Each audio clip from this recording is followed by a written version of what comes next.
A short while later, and Ken was sitting opposite Mustang in a cafe, watching silently as Mustang slurped his milkshake loudly. "Can you stop doing that?" Ken asked. "It's annoying." Mustang paused, glancing up at him. "Sorry," he mumbled, putting the drink down. "I didn't mean to annoy." "Why are you looking at me like that?" "I'm trying to figure you out," Ken mused aloud, weaving his fingers together and mumbling into his hands as he leant forwards on the table. "I don't even know where to begin with you." "What's to figure out?" Mustang said loudly, throwing his hands in the air. "I'm just a normal guy. You are the one I find interesting here. I'm trying to figure you out." "What's to figure out about me?" Ken asked. "Well, I was wondering, why would a person like you, who is so against everything that I am, want to spend time with me? It's almost like you're comparing our lives, as if there's something wrong with your own." Ken stared at him, wearing a shocked expression now. "I was wondering," Ken spoke aloud, "how can someone be so carefree?" "I've already answered this question," Mustang replied, stirring his milkshake. "You only live once. Best to make the most of it."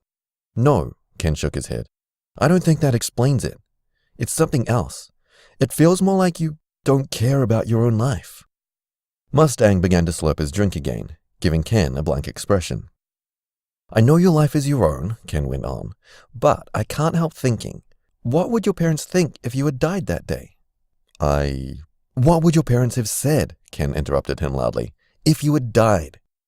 Mustang pursed his lips, giving a sigh. His shoulders slumped. "They would be devastated." Ken leant back in his chair, sighing and shaking his head.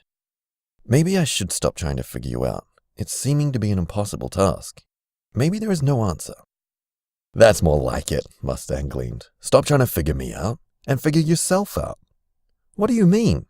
"You're confused," Mustang said to him. "I feel like you're showing more interest in me than you should. Not that I mind, I quite like you. But I think it has to do with something more than just me saving your life." Ken frowned. "Maybe you're right," he said. "Maybe I should stop comparing our lives and stop trying to understand you." He lifted his coffee and took a sip. "Are you done?" Mustang asked, indicating the cup. "Yeah." "Hold up," Mustang said hastily, slurping loudly on his milkshake one last time before putting it down and rising. "Okay, I'm done," he said happily. "Should we go?" "Sure," Ken said, pushing back his chair and standing. They left the cafe, walking across the street they made to cross the road. Ken grabbed Mustang by the arm suddenly, jerking him back. The car that nearly hit him whizzed by. Ken let go of Mustang's arm. "What are you doing?" he hissed. "You can't just walk out into the road." "Ken," Mustang smirked smugly at him, completely unfazed by what had just happened. "What's it gonna do? Hit me?" Mustang turned away, tutting and muttering under his breath as he moved off, walking into the road again. Ken's heart jumped in his chest then, feeling suddenly nervous for Mustang. "Hey, Ken!" He turned towards the source of the noise, seeing Alyssa skipping up to him. "There you are," she sighed. "I haven't seen you in ages. Why haven't you called me? Why haven't we met up in so long?" "I'm sorry," Ken said to her as she stopped before him. "I was busy today," he said, turning to Mustang, who now stood in the middle of the road, waving back at him and ignoring the cars that drove by either side of him in opposite directions. "You blew me off today to be with him?" Alyssa said with disgust. "He saved my life," Ken told her flatly. "Why are you so interested in him? You're always together." "That's not true." "We were supposed to go out together today," she whined. "Why did you choose to be with him?" "Because he was available," Ken replied. "You couldn't come out today, remember?" "But why are you with him?" Ken narrowed his eyes. "Do you have a problem with Mustang?" Ken asked, voice growing quiet in his anger. "You know what he is," Alyssa snapped. "I don't want you hanging out with him anymore." Ken balled his fists, drawing a deep breath. Mustang placed a hand upon his shoulder before he had a chance to say something he might regret. He had quickly returned to Ken's side, seeing the confrontation. "Is there a problem, miss?" Mustang spoke politely to Alyssa. She glowered at him. "I don't know what you've done to Ken," she hissed at him, "but he hasn't been the same since he first met you." "Of that, I do not doubt," Mustang spoke smugly. He then put his arms around Ken's shoulders, pulling him close and kissing his cheek. Ken's heart skipped a beat, his eyes wide with shock as he blinked several times. Alyssa, before him, was livid with pure rage. She knew Mustang was teasing her, dangling her own boyfriend in front of her like he owned him already. "You," she said through gritted teeth. You have no right to be around Ken. Ken can tell me to leave if he wants, Mustang told her. It's wrong what you're doing, Alyssa hissed. Why? Mustang asked her. Because my parents tell me. Mustang's eyebrow twitched in annoyance then. I believe, he spoke slowly, that you should live your life as you should, not how others want. I believe that you should live in the moment. My parents tell me how to behave, Alyssa told him angrily. I follow their rules. They teach me right from wrong. Sheep, Mustang answered simply. Do you always blindly obey what other people tell you? They are my parents, and you are a fool. Ken's stomach twinged in nervousness then as he saw Alyssa's cheeks flush even more, his palms beginning to sweat. Alyssa glared harder than Ken ever thought possible. For a moment, he thought that she might try to drag him away, might try to argue further. But she just turned on her heel and stormed off without another word. Ken let out a heavy sigh, finally relaxing slightly. That was scary, Ken uttered. Mustang grabbed him by the shoulders roughly then, turning Ken around to face him. Ken tilted his head back as Mustang kissed him, holding him tightly. He stared back in shock as Mustang leant away from him, again, smiling. I'm sorry, Mustang whispered, letting go of him. I couldn't resist. Ken's stomach fluttered then as Mustang reached forward to touch his face, but drew back suddenly. You know, Mustang said to him as Ken stared at him in shock, there was a time when you would have protested at such a thing. Ken spluttered, You've changed, Mustang said. He cocked his head at Ken, considering him. I like you, he said. I think you're cute. Ken's cheeks began to flush. Hey, Mustang suddenly called, waving to a figure over Ken's shoulder. Ken glanced around, seeing another male figure waving back. I should go, Mustang told him hastily. I want to see you again. Is that okay for you? Yes, Ken stammered, his mind a blur. I'll see you around, Mustang smirked at him, pausing. Ken thought for a moment that he would kiss him again, but instead Mustang turned away, jogging away from him and towards the other figure. Ken stared after him, seeing Mustang and the other male figure wrap themselves in each other's arms, kissing passionately before letting go of each other and walking hand in hand down the street. Ken faced the other way again, hand going to his mouth as he thought. He let his hand drop to his side, moving forwards along the street, heading home. When he got there, his mother was furious. What have you been saying to Alyssa? Ken stared at her in shock for a moment before finding his voice. What? Nothing. Why? She says she saw another man kiss you, his mother hissed through gritted teeth. She was furious. Oh God, Ken's heart skipped a beat in his chest. She said that? I'm in trouble. You'd better explain yourself, she snarled, grabbing him by the shoulders and shaking him. You're supposed to marry Alyssa. Why are you wasting time keeping the company of this disgrace? It's not like that, Ken fumbled. It was nothing, really. He kissed you. A peck on the cheek, Ken said, flustered. His mother's eyes flashed. Ken's heart suddenly felt as if it had turned to stone. You know the type of person he is, she spoke in a dangerous whisper. I don't want you seeing him any more. A flicker of anger coursed through him as he remembered suddenly Mustang's words, echoing in his head.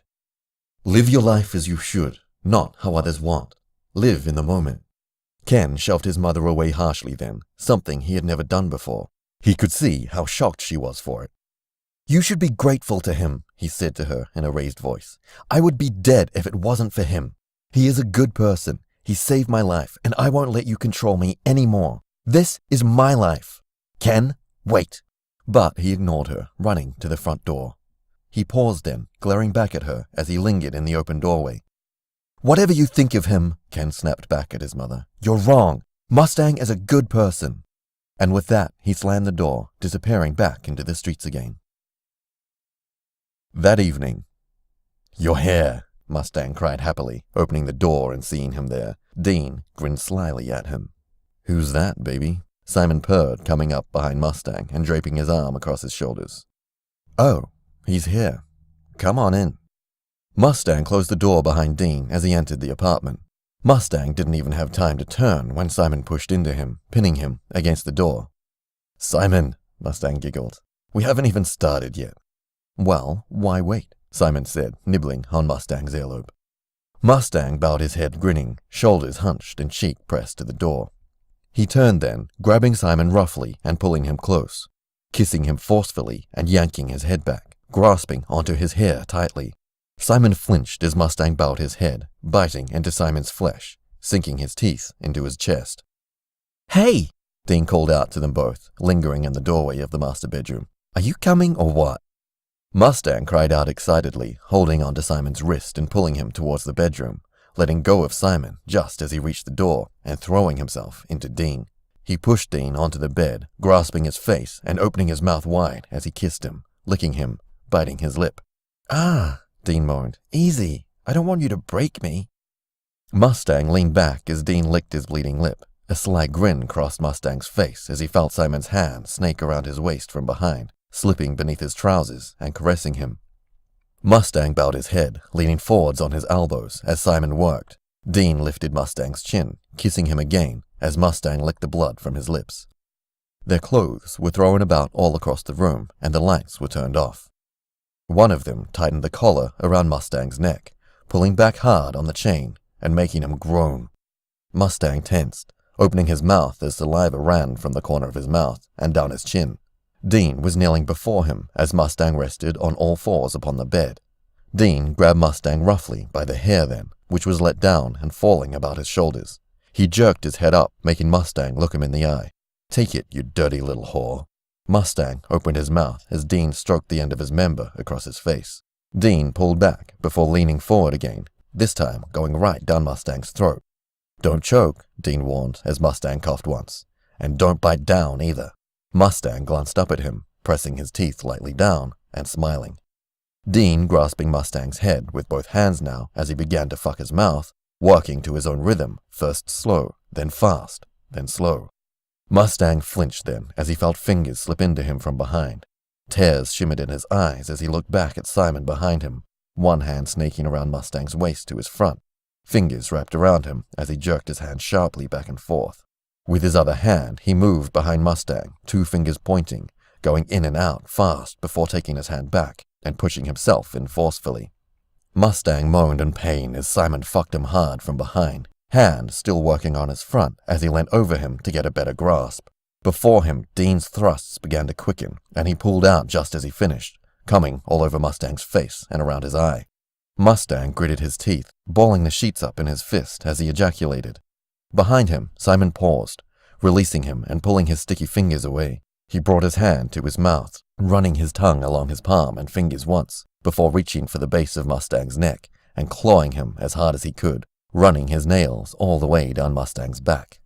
"Ah!" Simon grasped Mustang then by the hips, digging his nails into him as he took his pleasure, pumping harder and faster until he came, before pulling out quickly and shoving Mustang forwards on the bed. They rested for only a short time, and then it was Simon's turn. Mustang moved across the bed, crawling on top of Simon and running his tongue down his body to between his legs as Dean sat on his chest. Dean fucked his mouth while Mustang sucked him off. One arm wrapped around the top of Simon's leg, and with his other hand he slipped his finger in and out of Simon. Then, before they had finished, they changed positions. Mustang pushed Dean onto his back on the bed, lifting his legs up and pushing into him. Mustang began to sweat and groan as Dean beneath him clawed at his back, biting and sucking at Mustang's flesh, as Simon, at the same time, fucked Mustang from behind. Mustang went to shower after that, cheeks flushed and body trembling with exhaustion as he leant forward with his hand against the wall. Specks of blood ran down the lines from his back, and there were small bruises and bite marks all over his chest and shoulders. "Hey, are you nearly done in there?" Dean called to him from behind, standing in the open doorway of the bathroom with a hand on his hip, completely naked. Mustang turned back to him with a faint smile. "Come join me," he gasped. "There's not much room, so we'll have to get real close to all fit." Simon joined in too, and the three of them all washed together, one occasionally teasing the other as they all jostled for the water, grabbing lightly parts of each other, licking each other, sharing the occasional kiss. Eventually, they all dried themselves and found their clothes, which were scattered throughout the master bedroom, getting dressed and all collapsing on the sofa, where they fell asleep watching a film, all utterly exhausted. But Mustang rested only for a short time before going out again. "Stupid, stupid," Ken cursed himself as he walked down the streets alone. "I never realized how controlling she was. Not until now."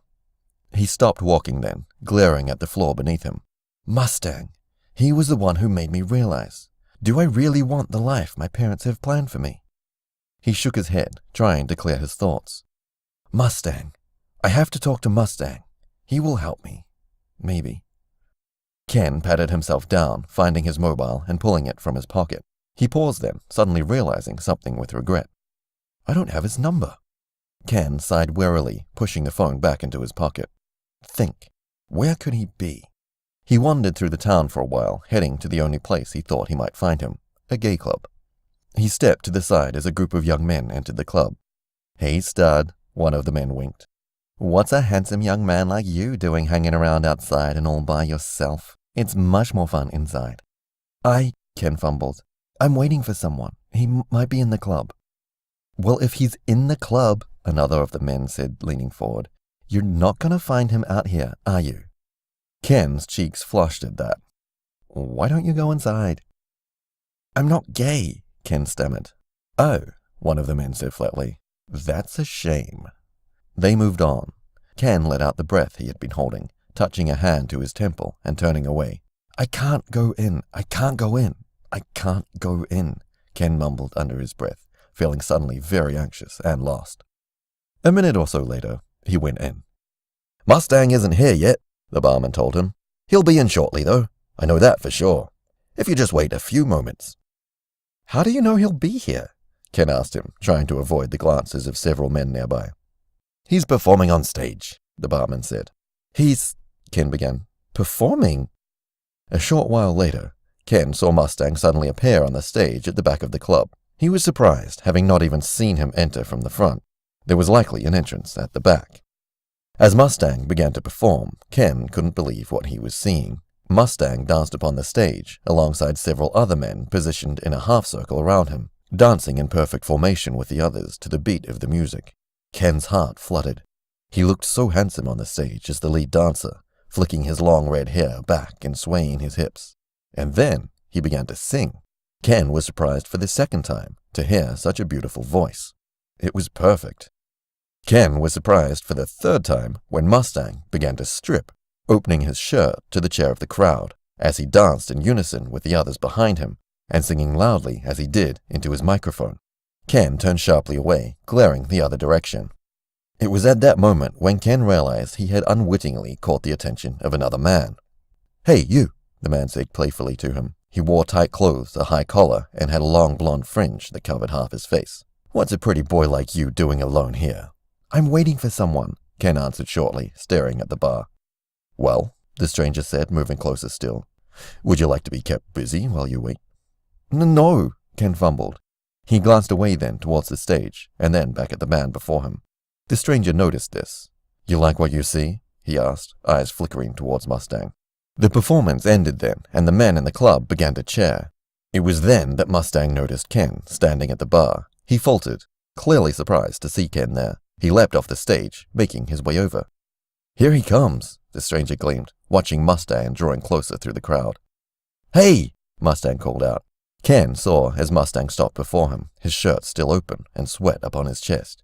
Ken's cheeks flushed at that, and he looked sharply away.